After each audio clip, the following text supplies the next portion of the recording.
just to get the background, because there's a lot of steps in. So the Maimer is explaining, in order, we started off with the questions on Padah BeShalom Nafshi. The Maimer is explaining, Yeducha Havaya Kol Masecha V'Chasidecha Yivarechucha. That there's a level of Yeducha, which is higher than Ishtalshlus, therefore over there's only a possibility of Heidah, there's no possibility of understanding. Chasidecha Yivarechucha, the Chasidecha, the Chasidim, they draw down in a way of bracha into Malchus from that level of L'mayla Mishtalshlus. The Maimer explained that this idea of bringing down in a way of bracha from higher than Ishtalshlus, this is putting together the two mailas of Torah and Tefillah. It's putting together the two advantages of bracha and Tefillah. Bracha is forcing it down, is b'derech tzivui. Tefillah brings from l'mayla mishtalshlus, yihi ratzin, anu ratzin, and here it's yivarechucha from the level of yiducha. It's both advantages together. You're praying to God for something that you want. And what you want can be something that wasn't there for you to begin with, and you're going to get it anew. The Eibishter is going to create a brand new hashpah for you. When you say Baruch Atah Hashem, that should be you're thanking Him. You're thanking Him. You say, "Blessed are you, thank you." Is that what it means, or no? Well, Baruch means a number of things. Yeah, I know. So How are we Baruch. looking at it here? What? How are we understanding it here? The tefillah that we're referring to over here is the tefillah when you say Yehi Ratzin Lufanecha, there should be a new Ratzin, and we're asking Hashem to draw it down. In the tefillah, right, in the tefillah when we... What? What's the bracha referred to now? Tefillah, I understand. What's bracha? The bracha that we're referring to over here is a bracha when someone gives someone a bracha. When we said by Avram Avinu veheye bracha, that Avram has the power to give brachas, that means Avram has the power in his level when there's some hashpah that's designated for someone and it has to be drawn down, he has the power to draw it down. Before you eat something. No.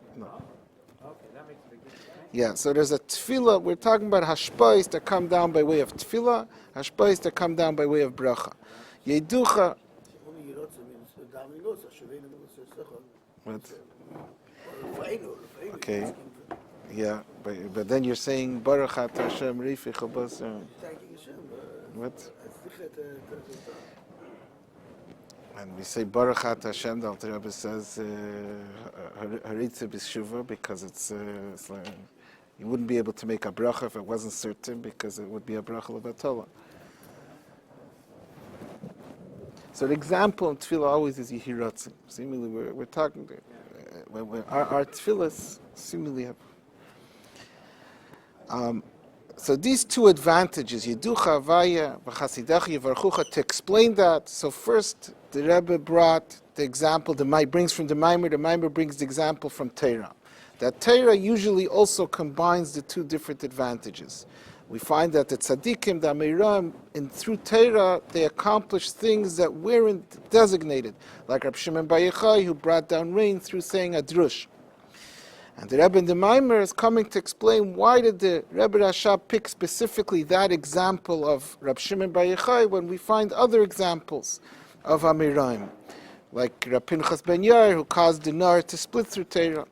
So in order to explain that, so the Maimer is going more in detail in this maila of the combination of Yeducha and Yivarechucha. So the Rebbe brought from the Maimer, from the earlier Maimer, says that there's a difference, and the Rambam says there's a difference between tzedakah and gemilas chasadim. It says tzedakah means righteousness. Tzedakah is something that's deserved. And chesed is haflogas hatayv, is doing something that's kind, not doing something that was designated. Beruchnius, tzedakah is bringing down into malchus whatever is shaykh to malchus. That's he said those are the 5 partzufim, the 5 levels that are shaykh to malchus. Tzedakah says in the Gemara, tzedakah is something that's less than ashirus. So from this we understand that there's a level of tzedakah and there's a level of ashirus. The level of tzedakah is the 5 partzufim that are shaykh to malchus. Ashirus is something that's higher. It's a level that's higher than having any connection with Ishtalshlus. So you can't say that when Malchus is missing that, it's lacking. And therefore, bringing that down, that's an idea of Ashirus. And then we say the Gemara says that Gemilas Chasadim is Gamla Ashirim.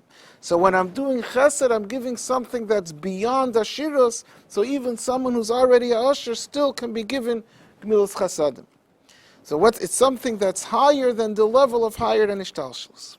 So to explain that, so the Maimer is explaining now, bringing from the Rebbe is bringing from the Rebbe Hashab's Maimer to explain what this level is that's higher than Ashirus, that's Chesed, that will help us understand Chasidecha, that those who have the Aveda of Chesed, Chasidecha, can bring down this Hamshacha from Yiducha. So first we have to understand better what Ashirus is. And that's what this Eis was in the middle of doing. The ultimate Ashirus was in the days of Shlomo HaMelech, that there was extreme wealth materially and extreme wealth spiritually. What was the extreme wealth spiritually? That there was the Beis HaMikdash, and the Beis HaMikdash brought about the Gili Elikus in the whole world. And he's saying in the end of days what we were just learning, that all the Goyim were drawn to the Beis HaMikdash was in an automatic way, was because of the tremendous Gili Elikus that was there. All the Goyim were bottled to Shlomo HaMelech was because of the Gili Elikus that was in the Beis HaMikdash, and that all the Goyim, all the nations were drawn to Shlomo HaMelech, like Malkas Shva, was also not just because they wanted to hear his tremendous wisdom, but because B'pnimius they were drawn to the Gili Elikus. And this was all an expression of the great Ruchnistic Ashirus that existed then, the Ashirus, a tremendous Gili Elikus that caused that affected the whole world. And okay, so Eischas. So now we're going to explain that better. That Shlomo HaMelech had the ultimate Ashirus, and this is connected with the fact that Shlomo was Menucha, was a person, Ish Menucha, Ish Shalom.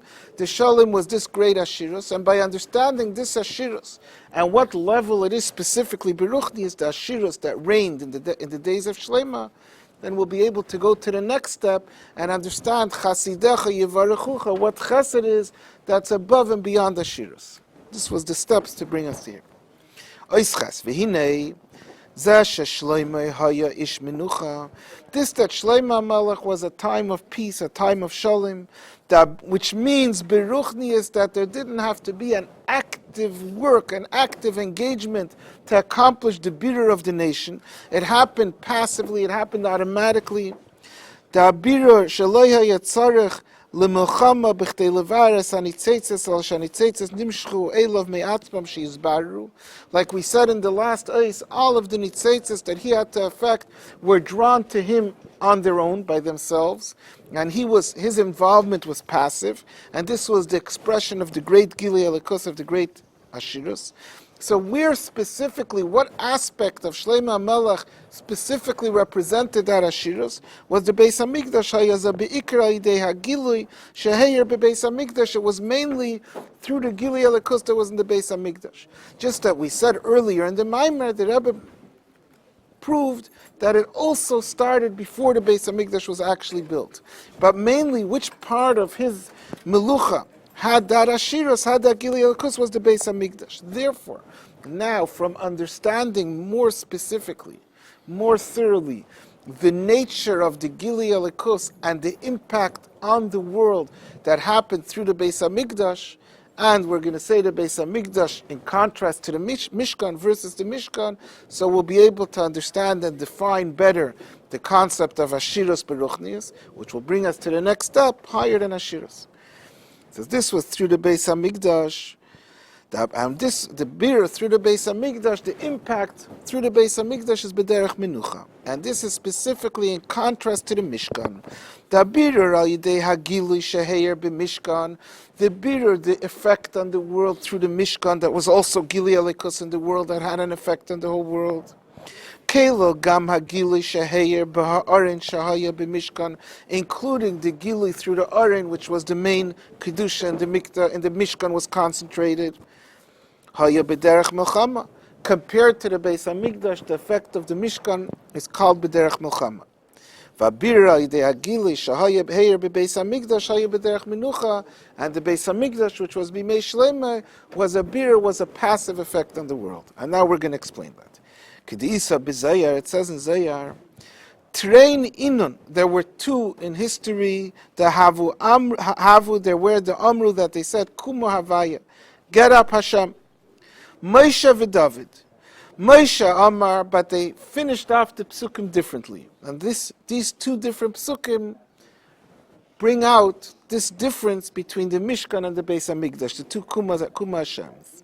Moshe Amar, and Moshe's pasuk of Kuma Hashem, that Moshe was the times of the Mishkan, said, Kuma Hashem v'yafutzu oivecha. Get up Hashem and your enemies should be scattered. So the Kuma Hashem is describing a Kuma getting up in order to do battle with your enemies and force them to scatter. David Amar, David, who was leading up to the Beis Hamikdash, he made the plans for the Beis Hamikdash. He said, Kuma Hashem lemnuchasecha. Get up for your state of menucha, your state of peace, of tranquility. Not a getting up for milchama, getting up for menucha. So we see in this Zayar that the difference between the Mishkan and the Beis Hamikdash is the difference between milchama and shalom. Umevur b'hamaimer, so the Maimer explains this. The Zeh sheha-Mishkan v'ha'aren hayu mahalchim b'midbar b'chtei levarer as haklipa shehayu b'midbar.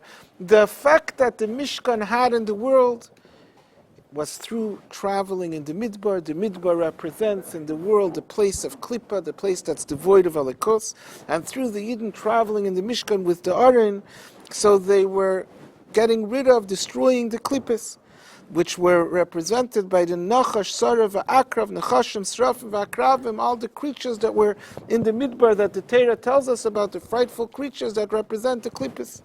And the Mishkan went there and the Aron went there to get rid of them. And to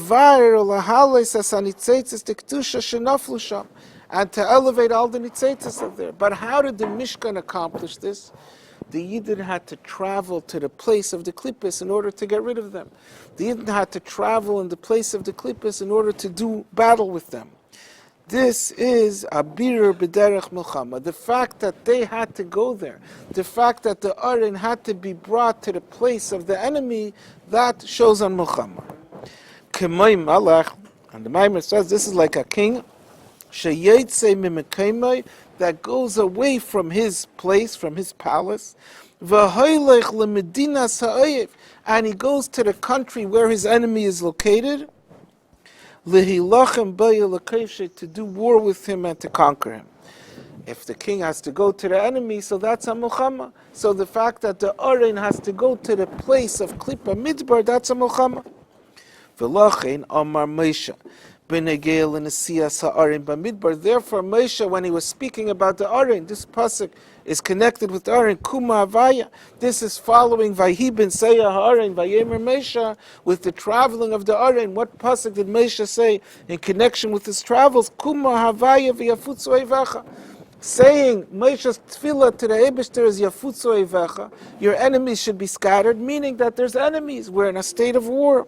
The Yeshnam Oivim, that shows on the existence of enemies, Shetzarich Lilchim Bahem, that there's a need to do battle with them. That's the way it was with the Mishkan. V'habirur al yidei hagilui sheheyer bebeis hamikdash. In contrast to that, the birur through the gilui in the Beis Hamikdash, haya b'derech menucha, was passive. The Beis Hamikdash didn't have to travel to a place of enemies to go struggle with them, to fight with them. The way it worked by Shlomo HaMelech was the Shlomo haya b'mkaimai. Shlomo remained in his place in Yerushalayim. V'nitzeitzes nimshechu elav me'atzmam. Whatever nitzeitzes had to be affected, had to be elevated on his bar, they came to him. That's not a war. That, in contrast to the Mishkan, shows on a state of menucha. V'lachein Amar David, therefore David in his tefillah, connected with the Beis Hamikdash, said, Kuma Havaya l'mnuchasecha. Get up Hashem to your state of menucha. The Beis Hamikdash compared to the Mishkan is a state of menucha. This is what it says in the Maimer that this Maimer is based on. So the Rebbe points out on this. Olahoyer.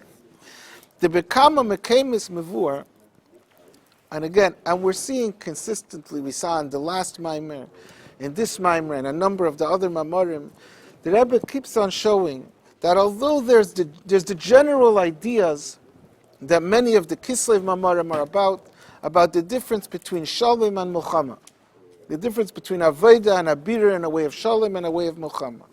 So there's the general difference. Many of the Mamarim, Shalom is through Torah, Milchama is through Tefillah.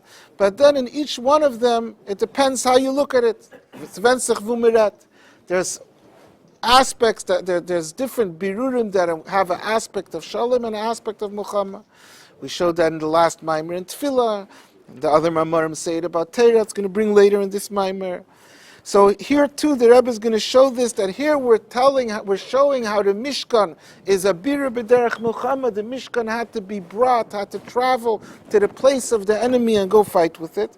By the way, says the Rebbe, the Bekama Mekemis Mevur, often you'll learn in Chassidus, and you'll see seemingly the opposite, the Abir Shahaya Idei Nesiyas Harin Bamidbar, who birur b'derech menucha, that this birur that was achieved through the Arin is referred to as a birur b'derech menucha.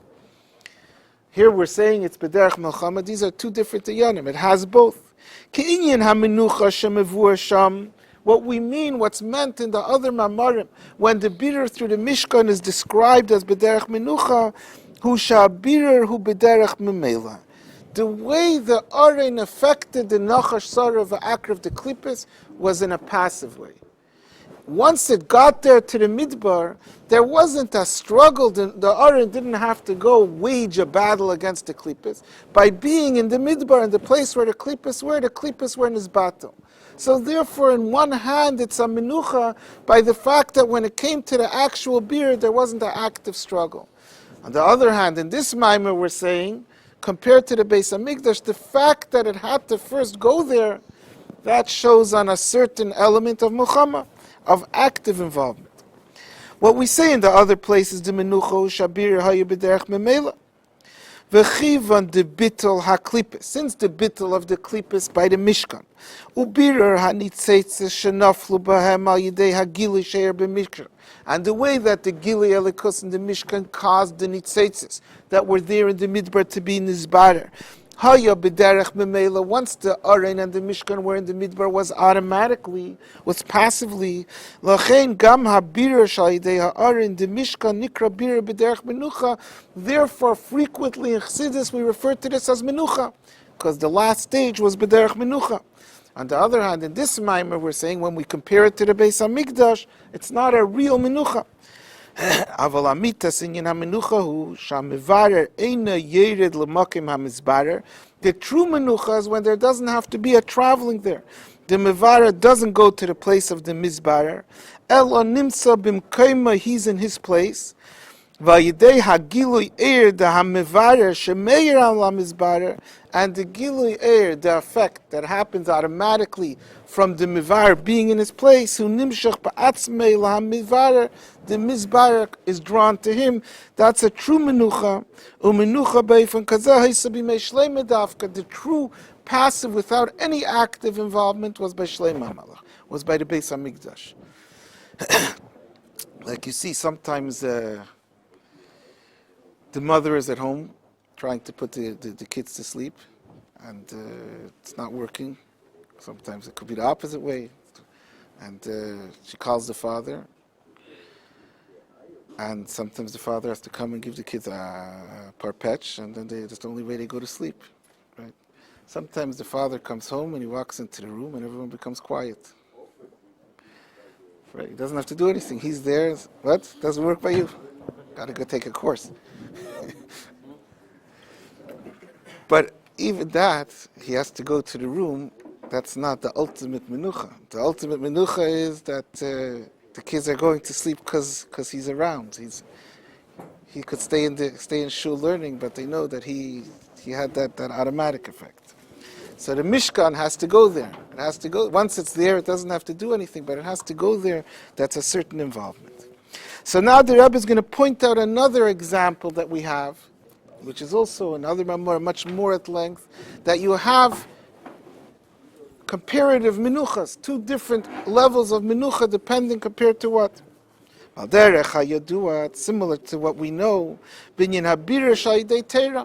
here we're saying the Mishkan and the Beis Hamikdash are both in the general category of Menucha, of Shalom, and yet if we look specifically, the Mishkan compared to the Beis HaMikdash is called Milchama. So too, the Torah is always the example of Menucha. The birur through Torah is not involved. It's person learns Torah and that causes the birurim, and yet now we're going to show also in Torah, more specifically, there's two types. Abir shayidei atera de bechlolos gam abir shayidei galya de Torah hu b'derech menucha.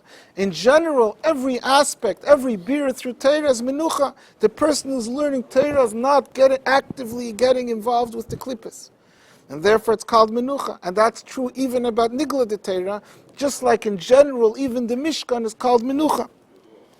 The kivan sha'birur hu b'derech memela, because any birur through Torah is passive, is automatic. The way it works, like we learned in the last Maimer, is dal yidei shaloimdim b'Torah shedavar za muter v'davar za aser. A person learns in Torah that one thing is muter and one thing is aser, and he doesn't have to get down and involved with it.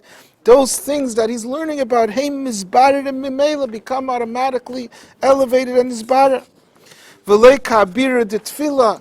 Torah is not like tefillah, shehu ha'idei shenefesh halakis mislabeshes b'nefesh habahamis, that by tefillah the nefesh halakis has to communicate, has to speak to, has to convince the nefesh habahamis, so there's an active involvement. So that's why in general, even nigla de Torah is called a bir b'derech memela, you're not getting involved. L'chein gam a bir sha'idei galya de Torah, nikra bir b'derech menucha. Nigla de Torah is also called a bir, a peaceful bir, just like the Mishkan. Avol b'pratiyas, but here too, that's in general. If we want to break it down, we want to look more specifically, compared to Pnimius HaTorah, Galya de Torah is called a bir b'derech milchama, just like compared to the Beis HaMikdash, the Mishkan would be called a bir b'derech milchama. And the reason for that is, Kivan sha'habir al yidei Galya de Torah, hu al yidei shehi yeredes u'mislabeshes binyanim gashmiyim. Nigla de Torah is like the Mishkan. On the one hand, there's not a fight, there's not a struggle, but Nigla de Torah has to discuss the Dvarim Gashmim, it has to discuss in Yanei Ha'ilam. That's how it's mevar them. Pnimius HaTorah, the birur, it doesn't even have to discuss in Yanei Ha'ilam, it only discusses Alikus. So Pnimius HaTorah is like the Beis HaMikdash, it's a Gilui air that's in its place, it stays in its place, and it has the effect on everything around. Nigla de Torah is it has to go to the place of the Mizbarer, like the Mishkan that's going to the place of the Midbar. But once it's there, once Torah speaks about Dvarim Gashmiyim, there doesn't have to be an involvement of the person with Gashmiyas, the rest is B'derech Memela. So since Galya the Torah's the effect is al yidei shehi yeredes u'mislabeshes binyanim hagashmiyim, it still has to go down and be involved with Gashmiyas. Harei ze inyan shel milchama. So compared to Pnimius HaTorah, Nigla the Torah will be called milchama al derech yitzias hamelech mimkeimei v'alichasei l'makim ha'ev, like a king who has to go away from his place and go to the place where the enemy is. What's the true menucha, if we get specific in Torah? What in Torah would be considered the true menucha? Hu ba'bira shayidei pnimius HaTorah, and pnimius HaTorah, which doesn't even go to the place of the mizbar.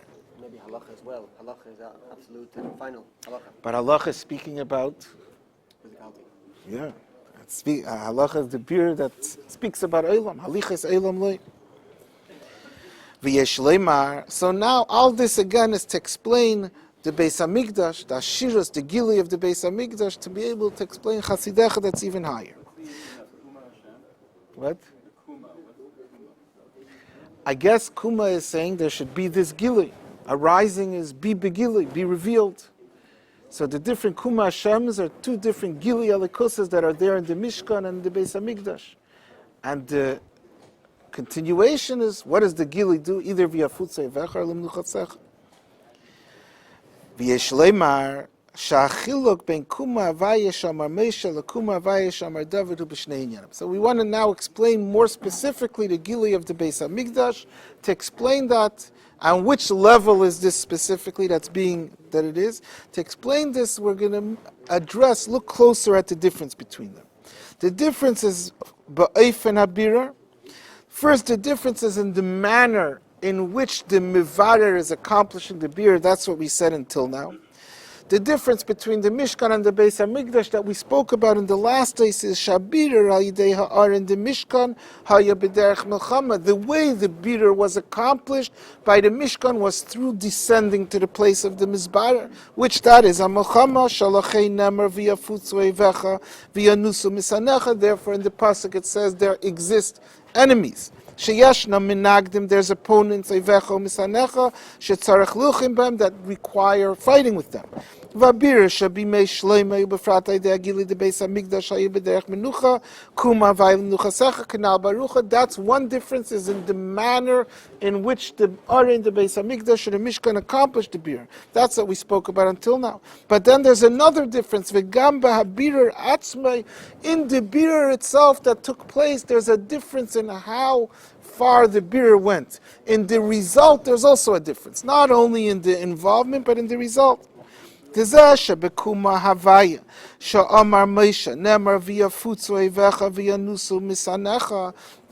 Moshe, the pasuk says, what is the beer? What is the Arin accomplishing? That the enemies are getting scattered. Tells us that l'gshagam la'achrei habirer al yedei nesiyas ha'arin b'midbar. Not only is the Arin doing it differently, but in the result, even after the Mishkan with the Arin went into the Midbar, nishar adayan minagdim, there remains enemies, there remains opponents. There's misanecha and oivecha misanecha. Ela shahayu ba'ofen the yafutzu v'yanusu, the Arin accomplished that they should be scattered and they should be on the run. Masha'enken in the Beis Hamikdash, the result of the bitter is that the enemy becomes bottled, there doesn't remain any enemy. So the difference is not just in how it's accomplished, but in what is accomplished. Va'inyanhu de b'habir or shebederech milmayla lemata. Both of these birurim, the Beis Hamikdash and the Mishkan, is a birur b'derech milmayla lemata. In other words, it's not a birur that has the real engagement like by tefillah. It's not a birur through convincing the mizbarer that he should become different. It's a birur b'derech milmayla lemata, that there's a gilui air, there's a gilui alikus that causes the enemy to become bottle. In this birur, sheha'el yein ha'mevarer, that the one who's accomplishing, bringing about the birur, Einei mislabesh behatachten, is not being mislabesh, is not connecting or communicating with the tachten. Va'birur behatachten hu al yidei gilui er de ha'elyon, and therefore always the change in the tachten, the birur of these klippos, is not because of them being convinced, it's because they're such a powerful gilui er that it has this effect on them. In all these cases, that after the birur, in any case of a birur b'derech milmayla lemata, the enemy is no longer fighting against, is always loy mitzad ha'metzias, not because it was convinced in any way, because there was no convincing. It's not because of his mitzias, not because of his ratzein seichel, not because his desire to be an enemy changed, not because he was convinced with some rational idea that it's not a good idea for him, not because of the ratzin v'seichel shalei, because there was no engagement with his ratzin v'seichel. Ela aderabah, the reason is, by every birur b'derech milmayla lemata, mipnei shal yidei shemeir by gilui er she'enei be'erech elav. Since the birur is, what took place is there was a gilui er that's completely incomparable to this tachten. There's a gilui er that's much higher than this tachten. Who mizbatel mimtziyusei, so this tachten, the klippos are becoming batel. They're not deciding to become batel. They're not convinced to become batel. This gilui er is so much higher than them that they become automatically batel.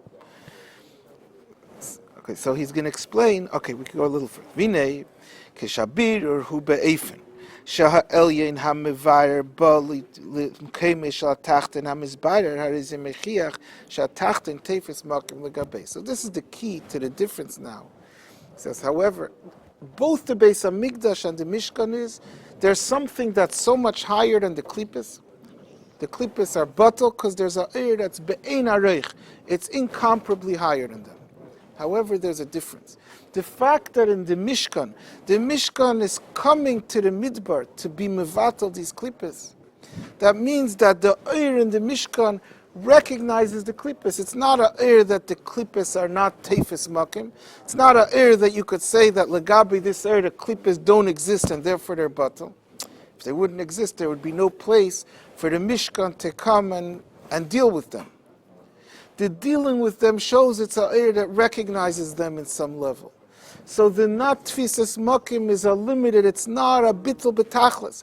It's impossible that this gili Eir should bring about a bittul betachlis. Now, derech, like we say always in Chassidus, that the level of elikus that's mislabish in elames, the level of elikus that's involved actively in creating the elames, can't bring about in the Nivraim the feeling of bittul b'metzias, the feeling of completely non-existence. Because if this Eir is creating us, that means this Eir recognizes us. So even though it's much, much higher, it's be'ein arich higher, but it can't bring out the conclusion of bittul b'metzias because there's some level of existence. It can bring out the greatest bittul hayesh. Similarly over here, the fact that the Mishkan is going to the place of the klippos, that itself tells us it's impossible for the bittul through the Mishkan to be a complete bittul. And this is why by the Mishkan there is Yanusu Misanecha, Yafutzu Evecha, Yanusu Misanecha, there still remains some element of Avim. It didn't cause the Avim to become completely bittul. In the Beis HaMikdash, where the klippos don't exist, the bittul is automatic. So there is not only a different way of bringing about the bittul, there's a greater result. The result is a complete and ultimate bittul, because legabi that Eir, they don't exist at all. Okay, so that we'll I guess, go into more next time.